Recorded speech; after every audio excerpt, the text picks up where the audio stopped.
Allez. Un, deux. Donc, bonjour à tous.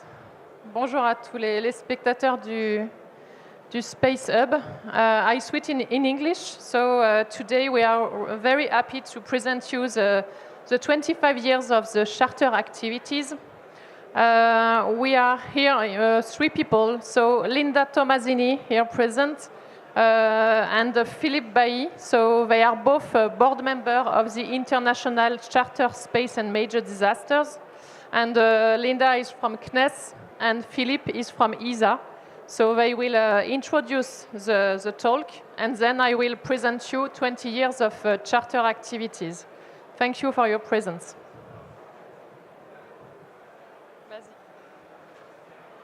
Bonjour à tous, bon après-midi. I am Philippe Bailly from the European Space Agency and I work in the Earth Observation Department. And I'm very happy to be here for the 25 year of the International Charter. So it's an international association of space agencies and that was formed in the year 2000. And ESA, the European Space Agency, I am based in Rome in Italy and we have centers in the UK, in the Netherlands, in the UK and in Paris. ESA and CNES and the Canadian Space Agencies teamed together in year 2000 to start the International Charter. So they decided that satellites could be tasked in a rush fashion in advance in response to large disasters. Since then, the Charter has operated for 25 years, and today is a celebration, but it's also a moment for us to do a reflection on the value of the system. So it's a model of international cooperation. It's a grouping satellites from 17 members today, so we have 17 space agencies that work together. And the concept is that the satellites are owned by different space agencies, but they are operated as a virtual constellation, and they all work together in a rapid fashion. And the principle is to give access to the users, to predefined users, at no cost, in a rapid fashion, for the humanitarian purpose to respond to disasters. So it's a humanitarian aid activity, and we work primarily with the civil protections and the United Nations, and the Charter has agreements with the UN and with the European Commission for the Copernicus Sentinel missions. In this association, the European Space Agency has contributed and continues to contribute in different ways by building, launching and operating satellites like the Sentinel constellation of the EU program Copernicus, Sentinel-1, Sentinel-2. In the virtual constellation of the Charter, the Sentinel missions are very interesting because they do repeat observation all the time, carpet coverage. Sentinel-2 is making images of the world every 5 days, the complete coverage of the world. So you can always find an image and a recent image. And when you do disaster response, it is not the highest spatial resolution, but because you have time series, you can compare images and detect changes. So you can use that in complementarity with other satellite missions, like the Pleiad mission of CNES, and this combination of different satellites makes the value of the Charter. In the contribution of ESA to the International Charter, you can also see the effort that was put to attract new members, to talk with space agencies, to increase the virtual constellation, and now we have reached a volume of 17 space agencies in all the continents. In addition, we work a lot with mandated users. The system is for predefined users that are civil protections, and now we have reached 98 countries that have direct access to the Charter.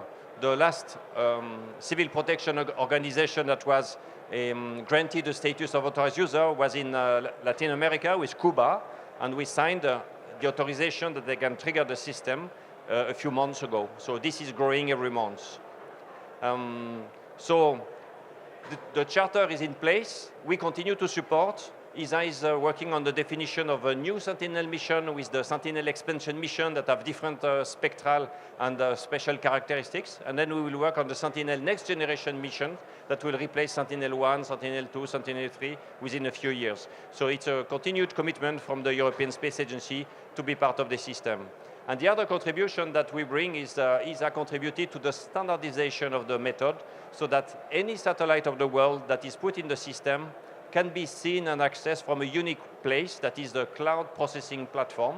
So it's a cloud processing environment that is able to fetch images from all the 17 space agencies, 240 satellites, all come to a single place, and the user the expert analyzing images for the user is able to see all the images in one place and to do online value-adding processing to transform the data into information.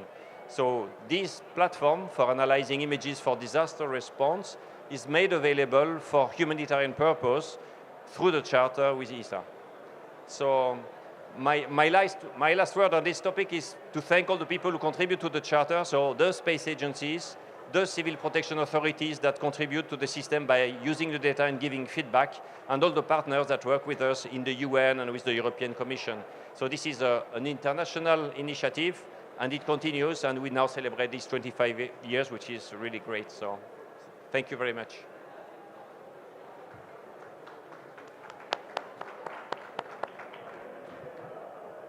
Okay. So, bonjour, good afternoon. So I'm Linda Tomasini from CNES, the French Space Agency. And so first I would like to say that CNES is very pleased to celebrate the 25th anniversary of the International Charter on Space and Major Disasters, with the participation of CNES partners like the CERTIT in Strasbourg, Airbus, which is commercializing the optical data that we are using to support the management, the crisis management, and also with the participation of the one key stakeholder in France, which is the COGIC, in charge of the civil protection when there is a disaster striking a territory in France. So as you may know, CNES is one co-founder of the International Charter with ESA, the European Space Agency. And now, 25 years after the creation of the Charter, we have now 17 space agencies who are members of the Charter, and this is worth being noticed because it is a remarkable success of international collaboration in the space domain.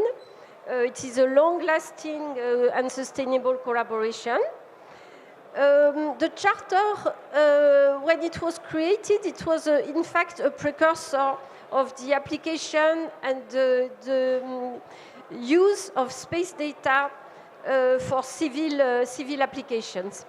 It has been a source of inspiration also for the creation of other similar mechanisms, such as the Copernicus emergency services, but also a mechanism in Asia called Sentinel Asia, supporting also the management of disasters through the provision of satellite data.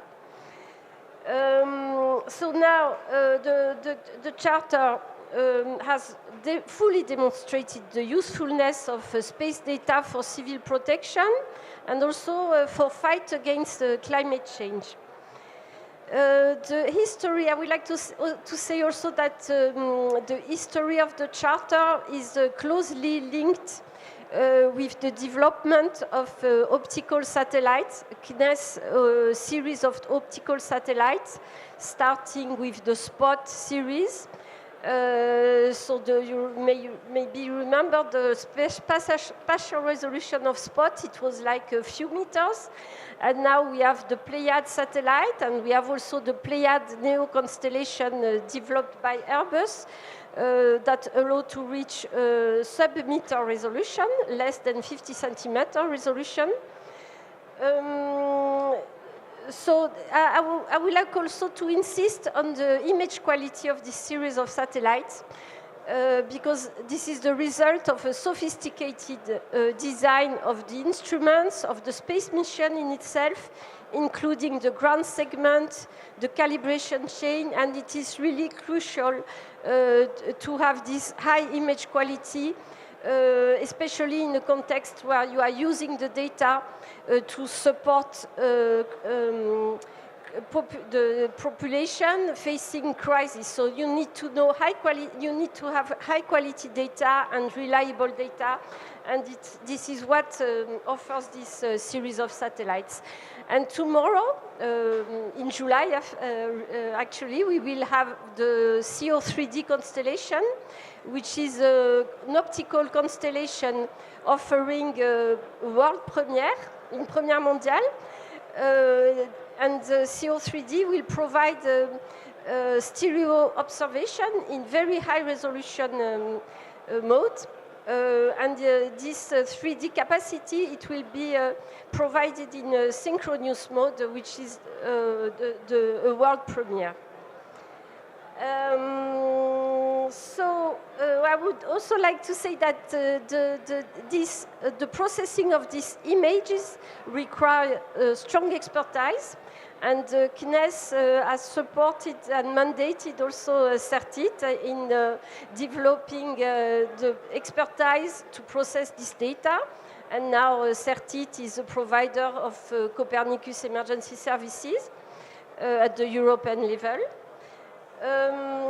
And also, unfortunately, I would like also to say that the CNES, the Charter, is the witness also of climate change impacts with more frequent and more intense events striking our environment. And the dissemination of this data is a mean also to raise awareness regarding the impact of climate change. So there's no need to demonstrate the usefulness of this data for the crisis management phase. However, there's still a challenge related to how to exploit and harness the potential of this data for the early warning phase and also the recovery phase. And CNES is engaged in also these types of activity. And we sincerely hope that these activities will meet the same success as the Charter. Thank you very much. And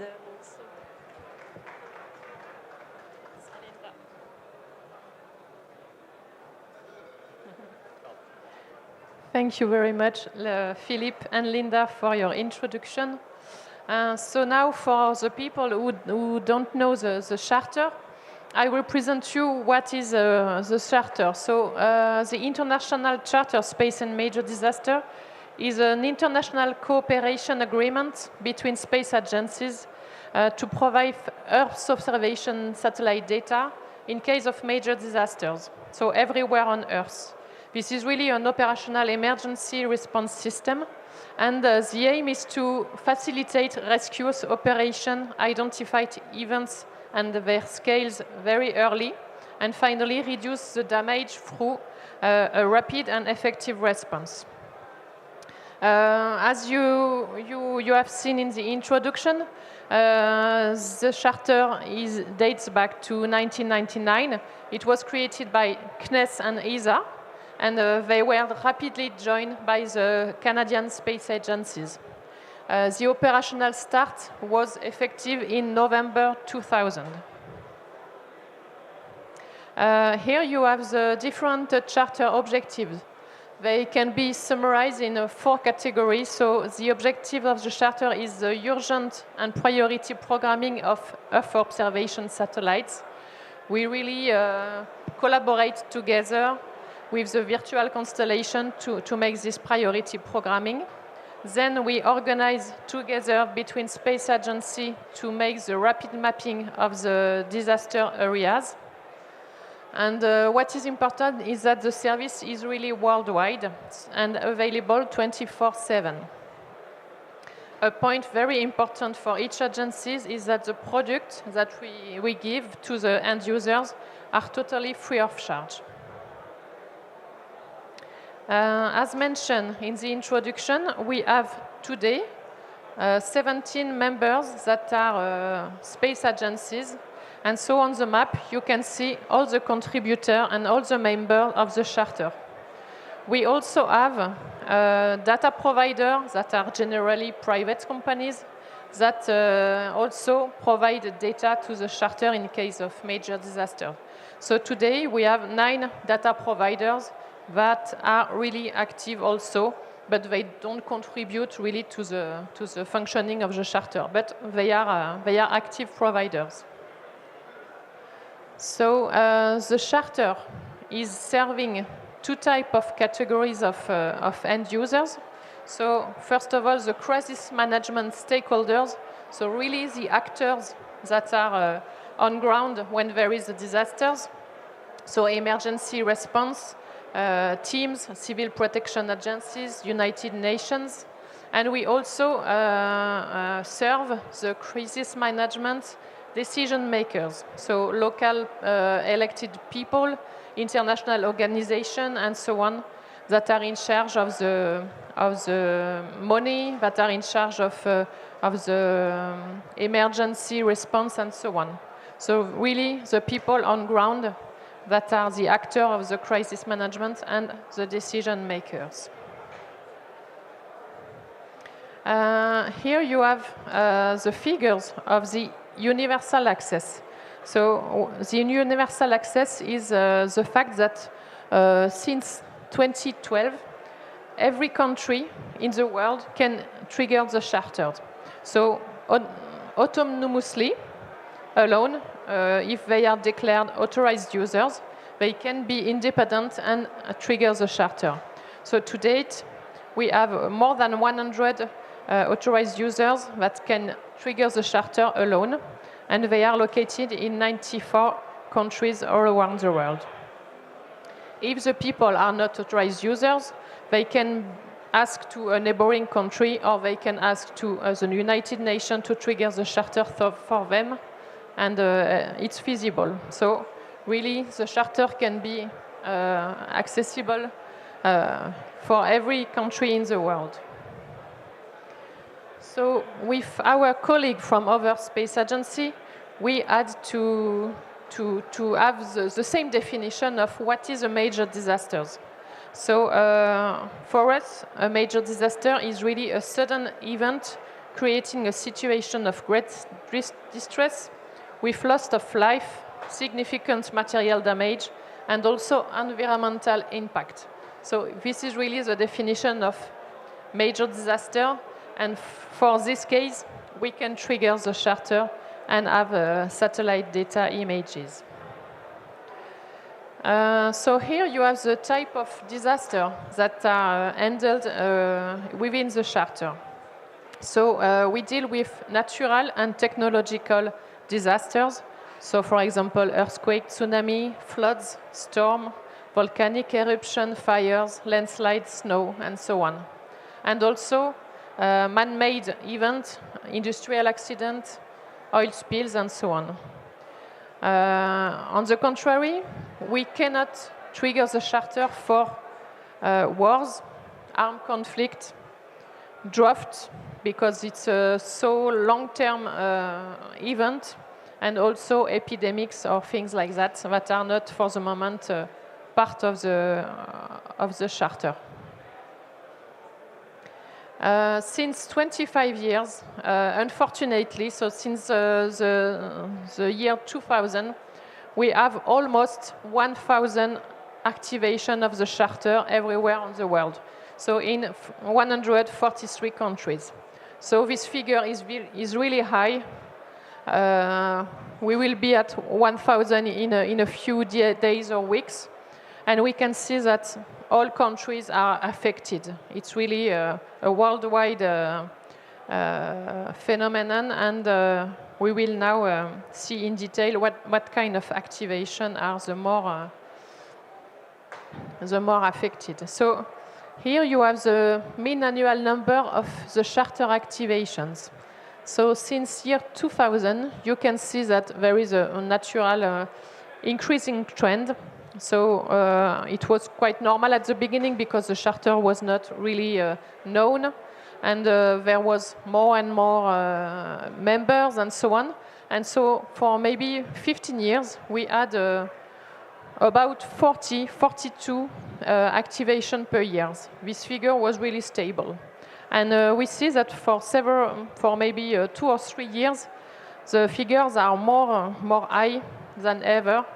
And so in 2023, 63 events per year. Last year it was 85. So we see that really there is an acceleration in the number of activations. And this year we will see the number, but I think we will be like previous year. Here you have the type of activation classified by disasters.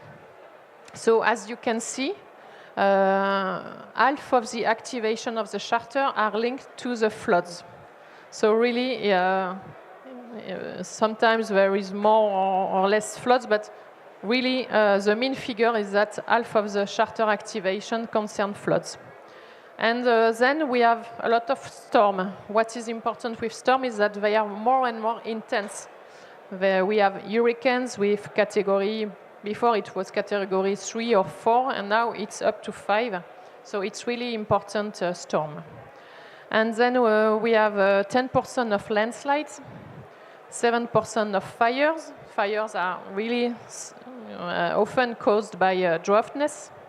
We have 5% of earthquake, and so on. So what we can see in that figure is that 3/4 of the activation concern hydrometeorological phenomena. So really, the main type of activation of the charter are linked to phenomena linked to climate change. So we can anticipate that in the future we will have more and more of floods, more and more storm, more and more landslide. And so it will not reduce. Here you have a picture of the charter satellites. So at the beginning, as mentioned by Linda, we had only 3 satellites. And now we are more than 270 satellites that are available and that can be programmed at any time. And so they are Earth observation satellites, optical and radar satellites mainly. And we have constellation, we have single satellite and so on. But anyway, we have a lot of redundancy, repetitivity and so on. So we have a lot of satellites available for crisis management. What provides the charter? So we have the mandate to give as quickly as possible to the disaster site programmed image of the area where the disaster occurred.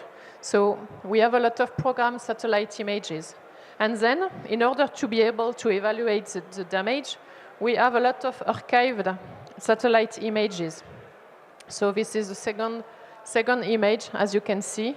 And by making the difference between the picture before and after, we can really evaluate the damage and make the third images that is a value-added product. So this is mainly maps made from the satellite information and that indicate where is the flood, where is the fire, and what are the buildings that are damaged, and so on. So these value-added products are made by a rapid mapping team. And we have also access to statistics that are really important also to give to the end users. So here, as mentioned by Linda, you have the list of our French CNES partners. So they are in the spotlight today because they are in front of you. They were invited today to celebrate the 25 years of the charter. So we would like to celebrate and to thank COGIC and TI2G, that is the French authorized users for the France.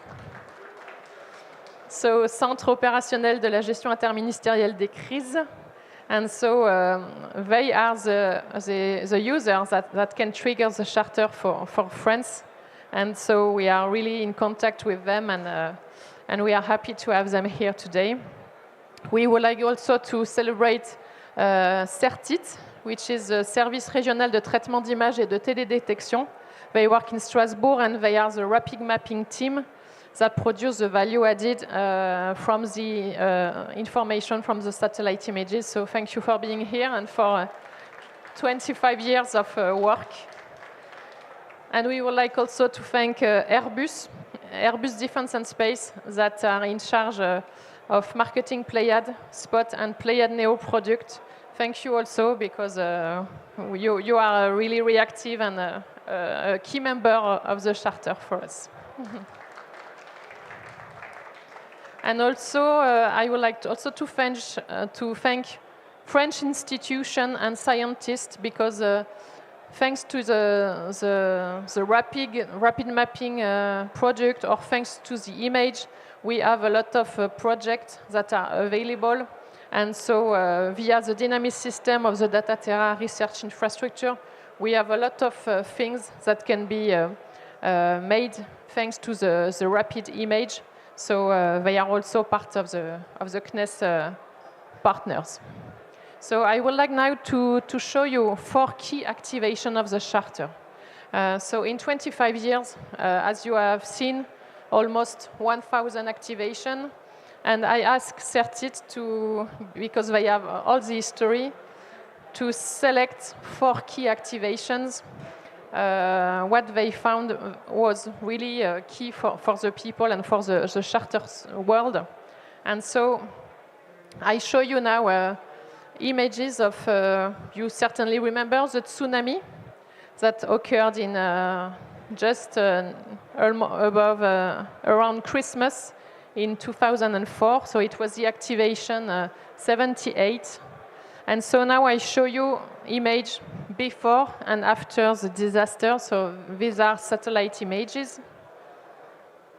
So you can see by yourself that the Indonesia part was really devastated, and it was really a key activation and a lot of dead, unfortunately. But with the charter, we produced value-added product. It was a key activation for the charter, and we produced this kind of map with exactly the localization of the devastated urban area, parts that were highly devastated or less devastated. So it was really important for us. You have overviews before and after the tsunami. So you can see that part of the shore is really destroyed and devastated, and all the first 10 meters was devastated with a lot of impact and damage. Here you have the value-added product proposed here at the time by CERTIT team. You can have access to all these products on the charter website because they are important. Here you have the second key activation for us. So all the things are not well located, but it was the earthquake that occurred in Haiti in January 2010. So it was the charter activation 287.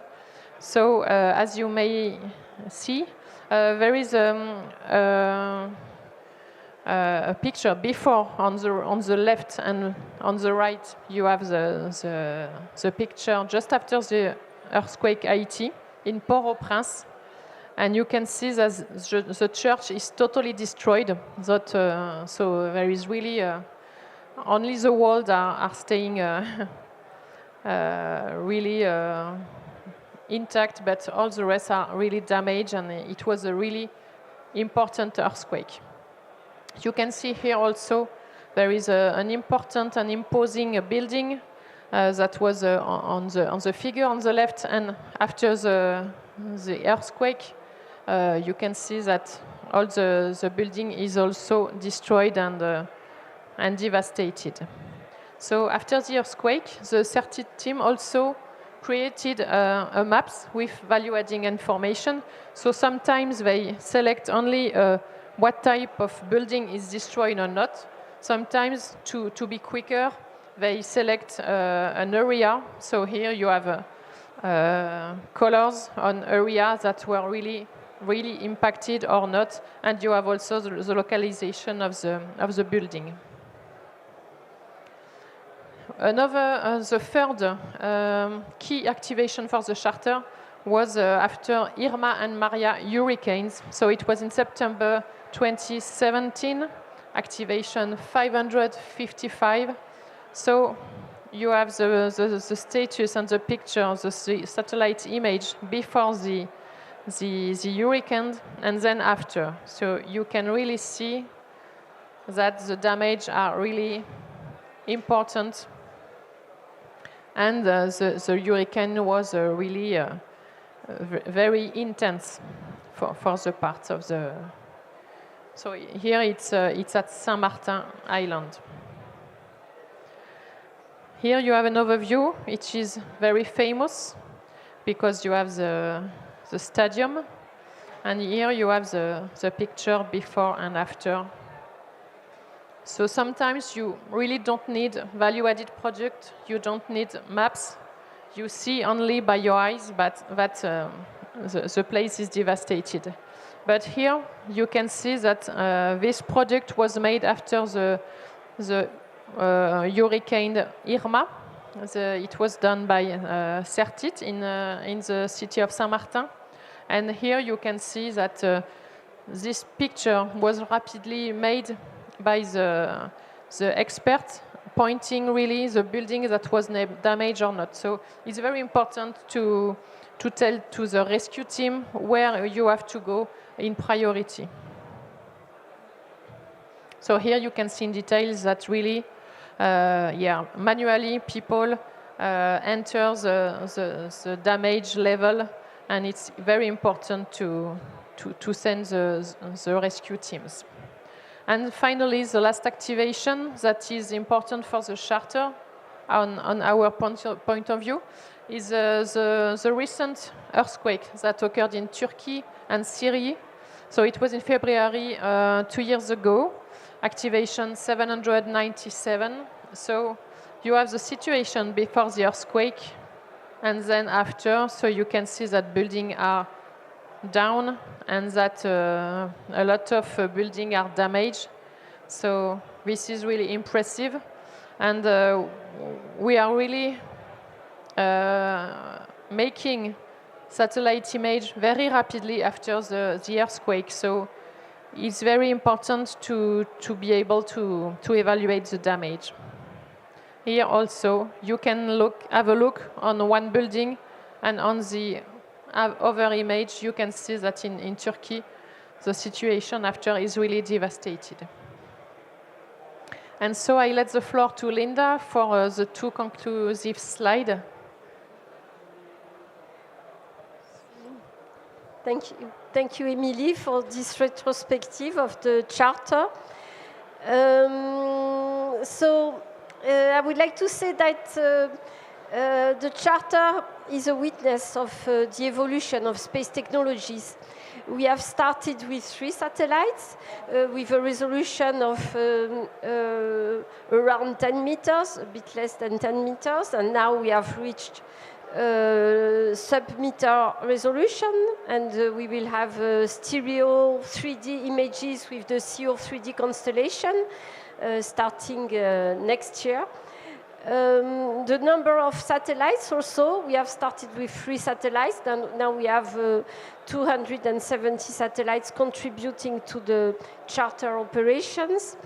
We have different acquisition modes. The Pléiades satellites, for instance, they have an agile mode which allows to target rapidly some seen areas of interest for the purpose of the crisis management. We have different types of sensors also, not only optical sensors, but also radar sensors. And now we have also greenhouse gases data provided by a Canadian company which will be able to provide CH4, methane emission products. So this can be useful, for instance, in the case of earthquake, and if there are some damage to pipelines. So we will test this new captor in this new sensor in the context of the charter. We have also more rapid satellite programming, and also it started with a few days to get the first images after the disaster, and now we have sometimes the image is right in the hours or the minutes or so after the disaster. We have also an evolution of the algorithms. So now we are testing also artificial intelligence algorithms that can be used to support the photo interpretation work. So it's very important to always have a human in the loop to check the result, but AI can support the image interpretation by the human expert. And on CO3D, which is a CNES Airbus constellation of satellites, there will be a possibility to forecast the weather at the orbit scale. So this will allow to optimize the programming of the satellite, taking into account the cloud coverage. There's also an evolution in all the server, the computers that will make available the data with the use of API, so that this is what we are using also today. And we are also collaborating with other mechanisms such as the Copernicus Emergency, Sentinel-Asia, with CEOS also, which is an international committee on Earth observation. And inside CEOS, there's a working group working on the topic of disasters, involving different agencies around the world, like NASA, the Italian Space Agency, and so on. And so they are working on new application of space data for disasters management, so especially for the recovery phase. And so I've mentioned the new sensors like CO3D, but Trishna also, which is a French-Indian space mission that will allow to get thermal infrared images of the Earth. So this can be very useful for the purpose of forest fire monitoring, especially also for early warning, because there's a possibility to have an assessment of the hydric stress of the vegetation through infrared images. We have more and more on-board processing of the data. This allows to reduce the volume of the data that are being downloaded to the ground, and so that is the future of the processing chain. The image processing chain is to have more and more on-board processing. And so now today we have also new value-added products like the flood depth, which is a product being developed by Certit and which is already available for the purpose of Copernicus Emergency Management Services. And another important characteristic is to have the possibility to have interoperability of all the data. So this interoperability is being supported by the tool developed by ESA, which is the Charter Mapper, which Philippe has mentioned already in the introduction of the talk. And now, as I said, the challenge is really also to harness the potential of the space satellite data for prevention and reconstruction, not only for emergency. And we have also to engage more and more end users in the process. So we have to build capacities also of the users who need the products derived from the space data. They must have the capacity also to analyze the data, to use the data by themselves. So thank you very much for your attention. And so if you have any question, I don't know if we have time or not. Thank you for your attention, and Merci. see you soon, and have a nice evening.